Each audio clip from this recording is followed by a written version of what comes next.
Delhi blast में मुस्लिम समाज से आने वाली 5 हस्तियों ने जब मोदी, शाह समेत भाजपाइयों और भक्तों को दो टूक बात कही तो कांग्रेस सांसद शशि थरूर क्यों तालियां बजाने लगे। वक्त बदलने वाला है, कांग्रेस का दौर फिर से शुरू होने वाला है। कहीं इसलिए तो कभी पीएम मोदी की तारीफों में कसीदे गढ़ने वाले शशि थरूर ने तो यू टर्न तो नहीं ले लिया, या फिर और कोई बात है। 5 मुस्लिम हस्तियों ने दिल्ली ब्लास्ट पर साथ मिलकर ऐसा क्या कहा जो ब्लास्ट के बाद बीजेपी खामोश रहने के लिए कहती है। भक्तों की सोच पर चाबुक चलाने की तरह है, लेकिन हैरान तो शशि थरूर का स्टैंड कर रहा है। मैं दावा करता हूं थरूर ने जो चौंकाने वाली बात कही है उसकी उम्मीद न राहुल गांधी ने की होगी और ना ही पीएम मोदी ने की होगी। कांग्रेस नेता पी चिदम्बरम ने प्रधानमंत्री नरेंद्र मोदी और गृह मंत्री अमित शाह को उनकी और संसद में दी गई स्पीच को सुनकर उन पर विचार करने के लिए क्यों कहा। नमस्कार दोस्तों, मैं हूं परवीन सानी। दोस्तों, देश की राजधानी दिल्ली के लाल किले मेट्रो स्टेशन के पास हुआ भीषण धमाका अब आतंकवादी हमले के रूप में देखा जा रहा है। 10 नवंबर की शाम करीब 6:52 पर जब एक हुंडई i20 कार लाल किले मेट्रो स्टेशन के गेट नंबर 1 के पास पहुंची, तभी अचानक तेज धमाका हुआ। धमाका इतना जबरदस्त था कि आसपास की कई गाड़ियां और दुकानों के शीशे चकनाचूर हो गए।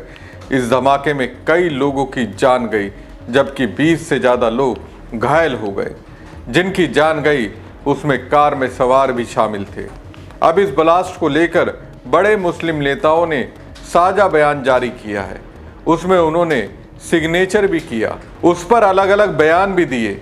लेकिन इस दौरान शशि थरूर इन 5 मुस्लिम समाज से आने वाली हस्तियों को लेकर चौंकाने वाला दावा कर गए। मैं उनके इस दावे से शॉक्ड हूं। दरअसल दोस्तों, पूर्व मुख्य चुनाव आयुक्त SY कुरैशी, पूर्व सांसद शाहिद सिद्दीकी, इंडस्ट्रियलिस्ट सैयद शेरवानी और सेना के retired lieutenant general Jamiruddin Shah के साथ नजीब जंग ने एक संयुक्त बयान जारी किया। उन्होंने कहा, हम एक समूह के रूप में लाल किले विस्फोट की घोर निंदा करते हैं। यह अमानवीय कृत्य हमारे राष्ट्र और साझा धरोहर पर हमला है। भारतीय मुसलमान आतंक के हर रूप के खिलाफ है। ऐसे अपराधों को किसी समुदाय या हमारे कश्मीरी भाइयों से जोड़ना निंदनीय है। दोस्तों, पहलगाम में जब आतंकी वारदात को अंजाम दिया गया था तो उसके बाद देश भर में कश्मीरियों और मुसलमानों को टारगेट करने का प्रयास हुआ। ये बात प्रॉपर तरीके से फैलाई गई कि आतंकियों ने धर्म पूछकर लोगों को मारा। बीजेपी के कई कद्दावर नेताओं ने इसे लोगों के जहन में डालने का प्रयास किया, जिसमें मुख्यमंत्री योगी आदित्यनाथ हैं, जिसमें असम के मुख्यमंत्री हेमंत बिस्वा शर्मा है, जिसमें पश्चिम बंगाल में बीजेपी के स्टार शुभेंदु अधिकारी हैं, जिसमें बात बात पर हिंदू मुस्लिम करने वाले गिरिराज सिंह है, जिसमें बीजेपी के IT सेल है, जिसमें गोदी मीडिया के एंकर्स हैं, जिसमें गोद में बैठने वाली मीडिया है, जिसमें अंधभक्तों की पूरी जमात है। अब फिर उसी ट्रैक पर इस आतंकी घटना को ले जाने का प्रयास हो रहा है। मुस्लिम समाज से आने वाले इन 5 चुनिंदा लोगों ने सीधे तौर पर प्रधानमंत्री नरेंद्र मोदी और बीजेपी को कहा, दिल्ली ब्लास्ट की हम निंदा करते हैं, लेकिन इस घटना का भारत के मुसलमानों और कश्मीरियों से कनेक्शन ना करें। अपने नेताओं, अपने भक्तों और अपने IT सेल को यह आदेश दीजिए। अब पता नहीं पीएम मोदी इस पर अमल करते हैं या नहीं, लेकिन इसी दौरान इस बयान को सुनकर दोस्तों शशि थरूर ने जो कहा उससे बीजेपी के थिंक टैंक को दिन में तारे नजर आने लगे होंगे। दोस्तों, इस बयान के बाद पूर्व सांसद शाहिद सिद्दीकी ने कहा कि हर बार आतंकी हमले के बाद कश्मीर का नाम घसीटना राजनीतिक पूर्वाग्रह है। कश्मीरी भाई हमारा ही हिस्सा हैं। उन्हें शक की नज़र से देखना गलत है, क्योंकि उन्होंने भी आतंकवाद की सबसे बड़ी कीमत चुकाई है। पूर्व चुनाव आयुक्त SY कुरैशी ने कहा कि यह हमला इंसानियत पर है, किसी मजहब पर नहीं। आतंक का कोई धर्म नहीं होता। जो लोग ऐसी हिंसा फैलाते हैं वो सिर्फ इंसानियत के दुश्मन हैं। इस दर्दनाक घटना पर दिल्ली के पूर्व उपराज्यपाल और जामिया मिलिया इस्लामिया के पूर्व कुलपति नजीब जंग ने तीखी प्रतिक्रिया दी। उन्होंने कहा, ये क्रूरता है, भारत की आत्मा और हमारी साझा विरासत पर हमला है। लाल किला सिर्फ एक स्मारक नहीं, यह हमारी आज़ादी और पहचान का प्रतीक है। भारतीय मुसलमान इस कृत्य की सख्त निंदा करते हैं और देश के साथ खड़े हैं। तो मुस्लिम समाज के लोग एक साथ इस आतंकी घटना के खिलाफ आवाज बुलंद कर रहे हैं, लेकिन संदेश ये भी दे रहे हैं, आतंकियों का कोई धर्म नहीं होता, वो सिर्फ आतंकी होते हैं। मोदी शाह के साथ साथ बीजेपी के तमाम नेता ऐसा समझेंगे, और समझेंगे तो भक्तों को जबान संभाल कर बोलने की नसीहत क्या देंगे। खैर, ये तो बीजेपी पर निर्भर करता है। लेकिन दोस्तों, इन पांचों लोगों के बयान को सुनकर कांग्रेस नेता शशि थरूर ने जो कहा, उससे तो मुझे लगता है शशि थरूर अब की बार राहुल गांधी से नहीं बल्कि पीएम मोदी से रूठ गए हैं। और अब रूठे हैं तो मोदी शाह को टेंशन में डालने के लिए एक अलग ही तरह का बयान दे दिया। उन्होंने अपने क्षेत्रों के इन 5 जानी मानी हस्तियों को कुछ इस तरह से थैंक यू कहा। शशि थरूर ने कहा कि 5 प्रतिष्ठित भारतीयों द्वारा दिया गया सशक्त वक्तव्य, जो प्रमुख नागरिक, समर्पित देशभक्त और लोक सेवक हैं, और इन्हें मित्र कहने में मुझे गर्व है।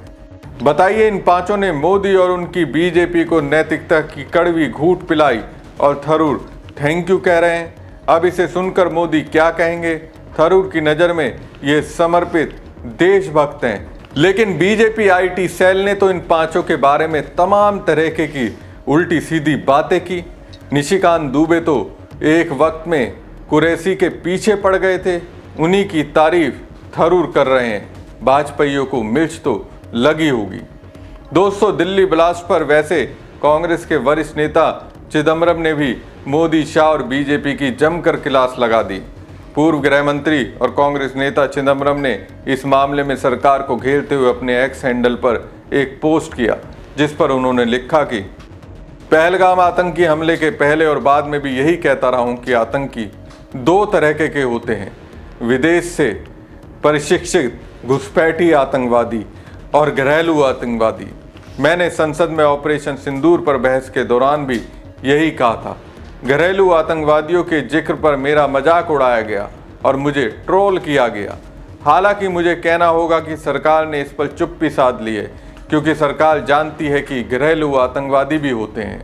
चिदम्बरम ने कहा कि इस पोस्ट का मकसद ये है कि हमें खुद से पूछना चाहिए कि ऐसी कौन सी परिस्थितियां हैं जो भारतीय नागरिकों को, यहाँ तक कि पढ़े लिखे लोगों को भी आतंकवादी बना देती है। दोस्तों, चिदम्बरम की ये टिप्पणी ऐसे समय में आई जब दिल्ली विस्फोट मामले में कई संदिग्धों की गिरफ्तारी का खुलासा हुआ है। इसमें डॉक्टर मुजम्मिल, गनई आदिल अहमद, शाहीन शहीद और उमर उन नवी शामिल हैं, जो कथित तौर पर जैसे मोहम्मद से जुड़े फरीदाबाद स्थित एक आतंकी मॉड्यूल का हिस्सा थे।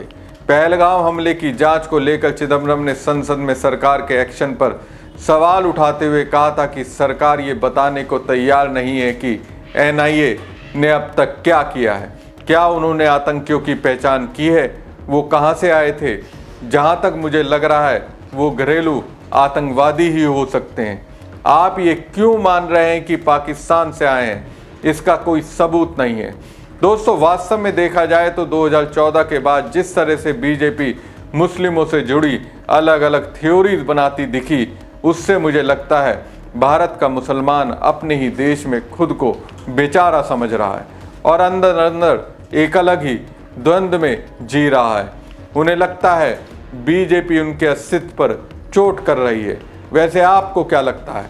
अपनी राय कमेंट बॉक्स में जरूर दीजिएगा। साथ ही पेज को ज़्यादा से ज़्यादा लाइक और शेयर कीजिएगा। धन्यवाद।